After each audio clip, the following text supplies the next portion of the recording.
Welcome to The Watching Dead, the officially unofficial podcast for The Walking Dead on AMC. I'm Jim. And I'm A.Ron. And we're talking about Season 5, Episode 6. Just watched it. It's all consumed. What did you think of this episode? I've had a hell of a day, a hell of a weekend. My firstborn is come down with the bubonic plague. He projectile vomit. And that was I haven't had that happen for a good couple years, and maybe this will be the last time. Maybe this will be the last time. I got cleaned up and settled in to watch my beloved Colts take on my not so beloved Patriots, and he did it again. And no, and I had to wrench my eyeballs away from the screen to come watch Walking Dead. That said, I love this episode. You loved it. I was scared to death that, like, man, this episode's got so much against it as far as, gross from the beginning. And I thought it was great. I love Carol. I love Daryl. They're like peanut butter and chocolate, two tastes that taste great together. I loved how they weaved in gaps that we didn't know about Carol's background and with the narrative. I mean, the only thing I can kind of critique is the music wasn't so great during the opening flashback kind of montage sequence. Okay. But that's really nitpicking. And that's just, I don't like their taste in licensed music. I thought it was a great episode. How about you? Well, specifically in regard to the music, I enjoyed it because it was not the shitty stuff that they've been playing, which completely clashes in tone. This was a very mournful song. It was a very mournful scene. And I thought it worked pretty well. Overall, I like this episode. I think it doesn't fit. It shouldn't have. So it was a kind of a boring episode, a little bit. A lot of good characterization stuff happened. So I think overall it was good. But if you look at like where it is in the season, this is an episode that doesn't do anything to move this plot, which we already said is kind of rough given how long we've been away from the main plot. All right, I'll give you that, but I'll tell you what this episode does. Plot rehab.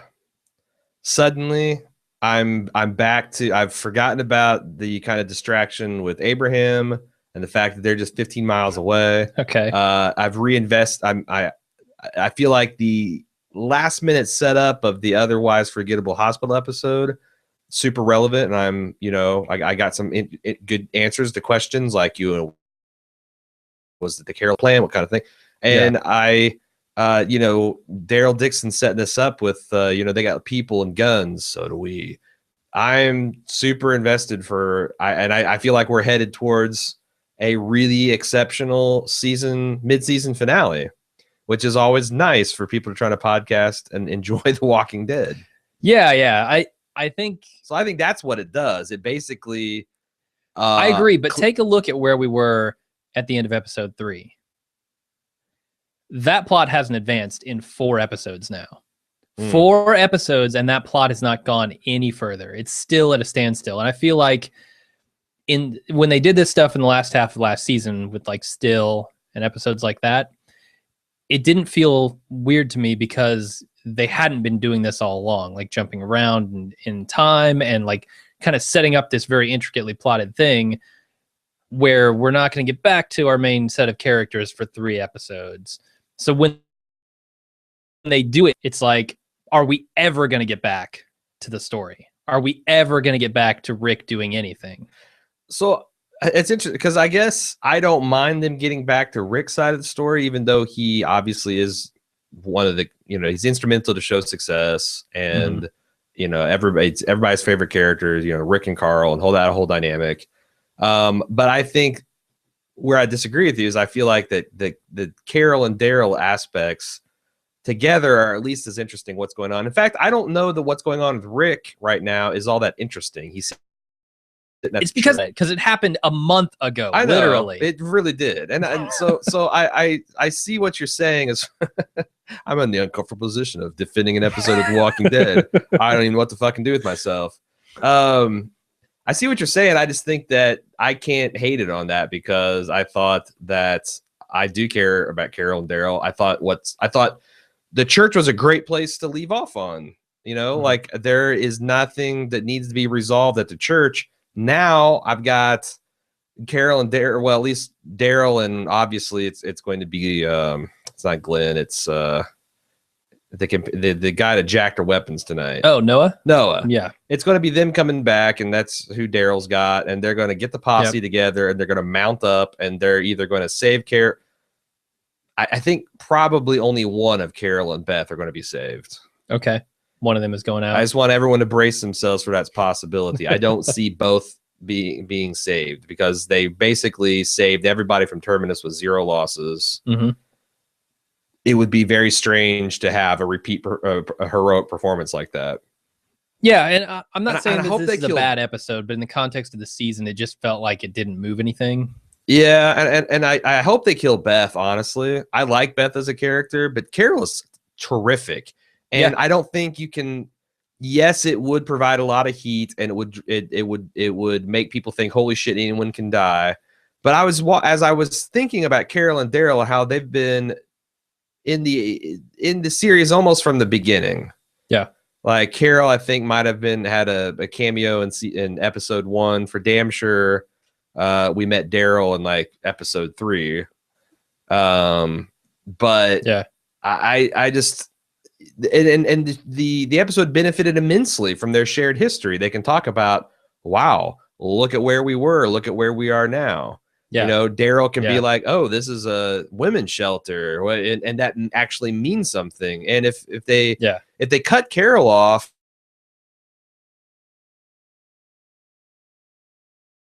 we Glenn and Maggie, who we kind of are on the outs with, and Rick and Carl, which is always going to be solid. But I think. Yeah.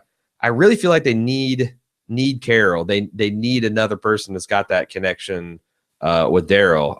What's your opinion on all that? I'm with you. Those are the parts of this episode that I really liked. The moments where Daryl and Carol are able to connect a little bit more and show how much they, like you said, do understand each other. Question about that book that Carol picks up. Let's talk about that. What do you think the book is for? Because I have an idea of what I think it might be for. So my first initial take was that was kind of a memento for some kind of memento for her and Sophie, and maybe it's something that she wanted to read as far as in the context of Lizzie. Maybe she could have done something different, or maybe she was trying to figure that out. Your take's way better. Okay, my take is that she wants to try to figure out Daryl. Yeah. Because I don't know if Daryl's explicitly come out and said all the shit that's happened to him to her. I'd have to go back and do some research to say that definitively. But I do feel like she knows him enough to know that there is something going on in that background.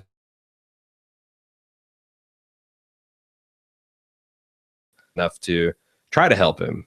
Sure. And it's kind of embarrassed that he found it too. Yeah. That moment wasn't just about her. I could tell there was something. Yeah, and that's great because we've had 5 seasons to build up that moment of that that history, and that wouldn't work if it was Tara and Daryl. Obviously, no, of course not. How about the camping suburban or urban zombies? Yep, there was some things about those guys in the tent, like pushing over the sidewalls, like it's the Blob. Yeah, that was creepy. Or some kind of weird. I mean, and everybody in his sleeping bags gave me that kind of human centipede, like medical experiment gone wrong vibe. Yeah. And like Daryl's, he was saying what I was thinking. Like, some days I just don't even know. Yeah. That was awesome. One of the best scenes. Again, I compare that set piece to the fire hose set piece. And to me, this is way creepier, way cooler. Yeah. What do you think? Because I feel like that this is one part that kind of polarized the audience, judging from Facebook and whatnot. What did you think about the escaping from zombies via planned car crash? Oh, that's rough. They should have never been in that situation in the first place. Like the person who sees that truck, that van, and decides, you know what, the engine, the front axle, the front wheels, everything is hanging over the edge. But let's both go in there and get in the front seat. That drove me crazy. Yeah. Like no counterweight, no nothing. Yeah. With Carol, they just both piled up front like it's Jurassic Park, and they want to hang from their backpacks for a good long while. Yeah, that was dumb. That was real dumb. They should have never got swarmed there. I agree, because I also feel like once they got the documents, like they should have just jetted. And Daryl's like trying to play Clue, like, it was Purple Professor Plum and the conservator, and Carol's like, you got the shit, man. Let's go hole up somewhere, and we can pour over it. We can set surveillance and no, you're right. They shouldn't have got swarmed, but I felt like that particular set piece. I'm kind of a sucker for that. Like the old. I'm going to use my seat belts because the bad guys don't know shit about it. And then I'm going to get into a planned accident and use that to my advantage. Like, I think I've seen Jason Bourne do that. I'm pretty sure I've seen Jack Bauer doing that. I think I've seen Arnold do it at least once. Probably. I think in Last Action Hero. I don't know why, but I just love I just love that particular trope. So when it started to look like, when they sat down, they're buckling in, I'm like, oh hell yeah, zombie's going to shove them over. They're gonna survive unscathed. Yeah. So I don't know. I'm with you. Don't know if the airbags would have deployed in that circumstance, but I'm not a auto safety engineer. Yeah. The other problem that I have with that. So there are kind of two things I want to talk about as follow-ups to that. So at the end of that, when they go over the edge, sure, there's no way in hell that van lands on its wheels. That van lands on its roof. Yeah. Every single time. Yeah, it totally did a Greg Louganis and somehow did a half gainer and landed on its wheels. Yeah. Judges went crazy. To me, it's like, why not just have it slam into the bumper? Like, I buy that. I don't that the airbags would have saved him. Yeah, and it would have been, I don't know what that's an equivalent of. Like, I'd have to do the physics on it, but like 45, 50 mile an hour car crash. Hell, I've been in one of those, and I, walked away from it in similar fashion. Yeah. Landing on that where your spine is taking all of that. I suddenly I was like, I was on board for a head on, but when they dropped on the wheels, I'm like, oh shit, you got the shock absorber system. And then the airbag, what the fuck did they actually do? Yeah. That seemed pretty rough. Yeah. I didn't like that it didn't flip. Yeah. I wonder why they did it that way. I don't know. Because if it landed on its roof like it should have, they probably wouldn't survive that crash. But what if it just slammed into the front bumper? I mean, that's ideal. And I think you're right. It should have flipped over on its roof. Yeah. But if it had actually done, they bent movie magic a little bit to where it hits the front bumper, but they want me to believe that this van kind of fell like a no, man. But then they totally redeemed themselves by something I didn't expect: the walkers coming down on top of the van. That's the thing. That's where that's where I decided, like, fuck it, I love this, because. Yeah. As I was pouring over, like, what would that do to a middle-aged man's? I know what it'd do to my spinal. Then splat, and they all started falling like a waterfall. Yeah, that's primo. That was for sure. That was a good shit. I don't know what else to talk about. What else was there in this episode? Survivor reaction to Noah jacking them. I thought it was weird that, like, Carol was like breathing fire and Daryl's like, yeah, whatever. And then on the second one, that Daryl's now not just is going to leave him for dead for a zombie, and Carol's the one that's like, no, this is just some kid. Yeah. Yeah. Plus, it's like, I was really hoping that when Daryl's doing that, he was doing another classic, like, bad cop Daryl, where he's throwing a severed hand in some kid's face and being like, this is the last man that fucked me. I thought I was going to get to see, like, Boot on the bookcase, tell us what you know about this hospital. You've been bombing around Atlanta, you're only a couple of blocks away. Don't tell me don't know what these cocksuckers are all about. And I was like, oh yeah, it's going to be cool. He's going to get Jack Bauer on him.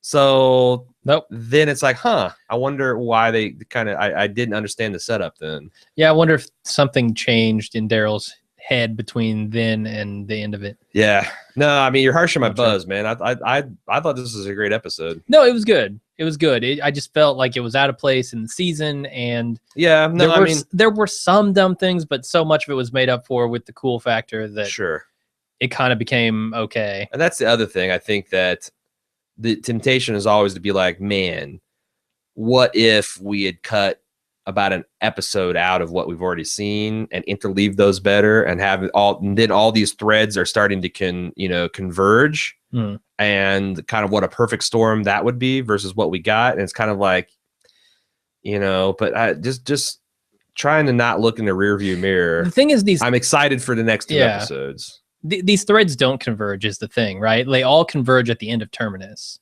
at the night when Glenn and Abraham leave. I don't know, the scene of Carol taking off her poncho and cleaning her face, I presume is post Terminus, but it felt like her and Rick and everybody were together. No, because didn't she, like, they all went back to the cabin where, like, they found Tyrese, or did Carol take them to that cabin? I felt like she did. They rendezvoused at she did. the buried stuff. But again, I have to research to find out.